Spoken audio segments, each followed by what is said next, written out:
Most of the time, when people think about the origins of economic thought, they jump straight to Adam Smith, Karl Marx, or maybe Aristotle if they paid attention in school. But there's a quieter truth hiding in the medieval world, a truth Western history rarely teaches. Nearly 1,000 years ago, long before capitalism or central banks existed, a Muslim scholar issued a warning that still echoes across every financial crisis today. He said that when money loses its moral compass, societies rot from the inside out. And judging by the world we live in, he might have understood us a lot better than we think. To understand Al-Ghazali, one of the most influential thinkers of the Islamic Golden Age, you have to imagine a world that looked both familiar and foreign. The year is around 1000 CE. Europe is fragmented and poor, still crawling out of the wreckage of the early Middle Ages. Meanwhile, the Islamic world stretches from Al-Andalus in Spain to Persia and beyond. Its cities are wealthy, crowded, sophisticated. Baghdad, Damascus, Cairo, these are financial and intellectual powerhouses. Trade routes pulse with caravans carrying silk, spices, textiles, and silver.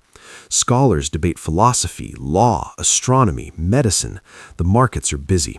The empire is rich. And wealth is transforming society faster than anyone can fully understand. In this world of booming commerce and rising inequality, a scholar named Abu Hamid Al-Ghazali emerges, part philosopher, part jurist, part theologian, part critic. Think of him as the kind of thinker who could explain both the purpose of the soul and the purpose of a currency system without blinking.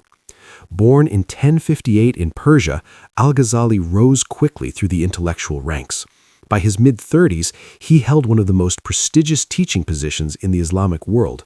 But what made him unique wasn't his prestige. It was his unwillingness to accept the status quo.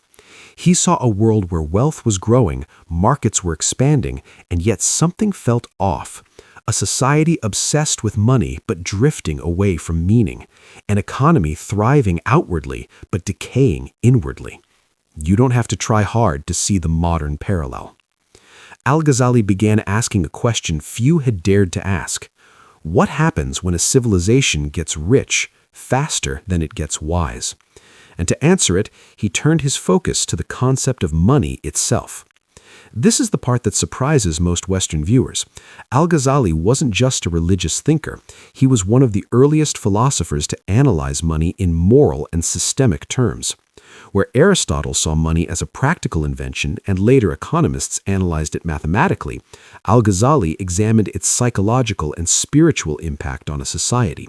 He looked at how money shapes behavior, incentives, trust, and ultimately the fate of nations. To understand his economic ideas, you first need to understand how he saw money at its core. For Al-Ghazali, money was not meant to be worshipped, hoarded, or used as a status symbol. It was a tool, nothing more, a facilitator of exchange. He compared money to a mirror.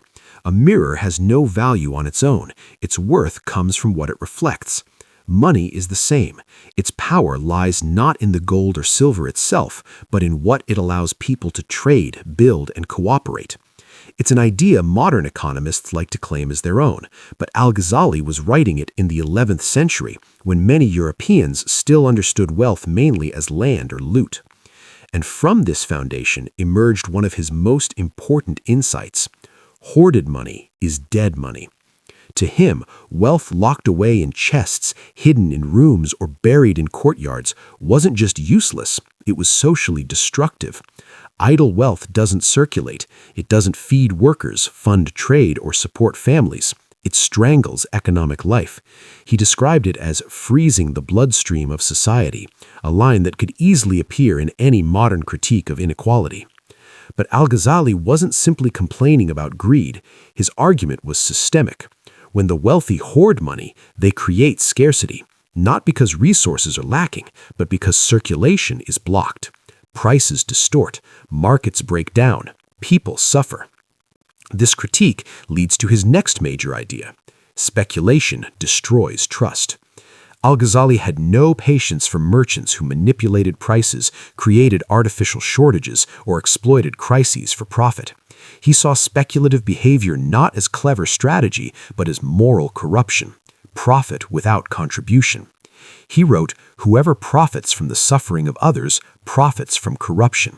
And corruption, in his view, was a contagion. Once it takes hold, it spreads through markets, institutions, and eventually the entire society. If this sounds like a commentary on modern financial bubbles, predatory lending, or crisis profiteering, well, it is, just written 900 years earlier. But Al-Ghazali wasn't anti-profit. He wasn't anti-business. He wasn't calling for monasteries or poverty vows. He believed in trade, strongly. He believed markets were natural and necessary. He believed wealth could be meaningful and even noble. His real target was dishonest trade. Cheating, lying, using false weights, concealing defects in products, or manipulating information. He believed that markets function only when the participants trust one another, and once trust collapses, the economy collapses right behind it.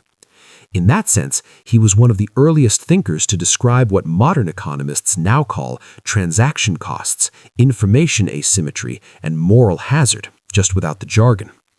Another of his key insights was the value of labor.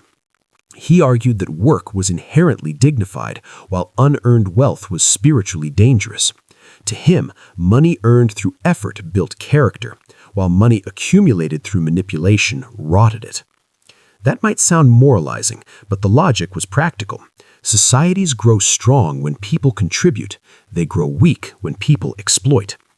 But Al-Ghazali didn't stop with individuals. He also delivered one of the earliest critiques of state intervention in currency.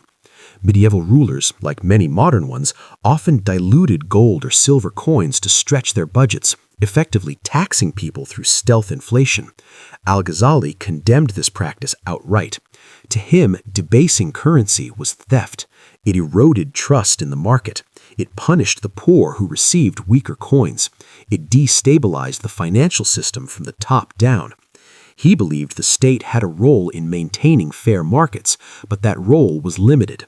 Leaders should protect the economy, not manipulate it for short-term gain. He warned that unjust rulers destroy prosperity faster than any outside enemy. And once again, the modern parallel doesn't require explanation. Al-Ghazali's warnings about rulers did not emerge from abstract theory, but from watching the real behavior of real states. In his lifetime, political fragmentation was increasing. Dynasties fought for legitimacy. Local governors pushed for more revenue. And as always, when rulers felt their grip on society slipping, the very first place they tightened their hands was the economy. Some raised taxes to painful levels. Others manipulated coinage to stretch their budgets. Some seized merchant assets, while others borrowed recklessly and left future generations to deal with the consequences. None of these tactics were new, and none of them, in Al-Ghazali's eyes, solved the underlying problem. He believed corruption at the top radiated downward like a poison. When a ruler cheated his people, the merchants felt justified in cheating their customers. When institutions failed to act with integrity, individuals no longer saw any reason to act with responsibility. The entire economic order, from the palace treasury to the neighborhood market, became a chain reaction of distrust. His conclusion was stark but simple. A society can survive poverty, but it cannot survive corruption. Economic collapse is rarely about running out of money or resources. It is about the breakdown of trust, the invisible glue that holds every transaction, every contract, every currency, and every institution together. When that trust erodes, even the wealthiest nation becomes fragile. From this perspective, his ideas about currency make sense. To Al-Ghazali, currency stability depended entirely on honesty. Debasement of coinage, diluting gold or silver content, wasn't just poor policy, it was deception, it was betrayal. A ruler who tampered with currency was not being clever, he was stealing from his own people in slow motion. What looked like a minor alteration to a coin's purity was, to Al-Ghazali, the beginning of financial rot. He predicted that if states manipulated currency too often, the population would eventually lose trust, abandon the local coin, and start using stronger foreign currencies instead. 1,000 years later, these dynamics played out in Weimar Germany, Zimbabwe, Venezuela, Argentina, and every modern case where people flee their own money because they no longer trust the promises behind it. Meanwhile, inflation debates and anxieties in the 21st century reflect exactly what this medieval scholar understood, that money is ultimately a belief system, and once people stop believing, the system stops functioning. But Al-Ghazali's view of finance went beyond currency and taxation. He understood something deeper about human nature. People hoard out of fear. They speculate out of greed. They cheat when they think they can get away with it. They manipulate money because money is easy to manipulate. They rationalize unethical profits because everyone else is doing the same. And when a society reaches the point where exploitation becomes normal, collapse is already underway. This belief guided one of his most powerful insights. You cannot fix an economy without fixing the incentives that shape human behavior.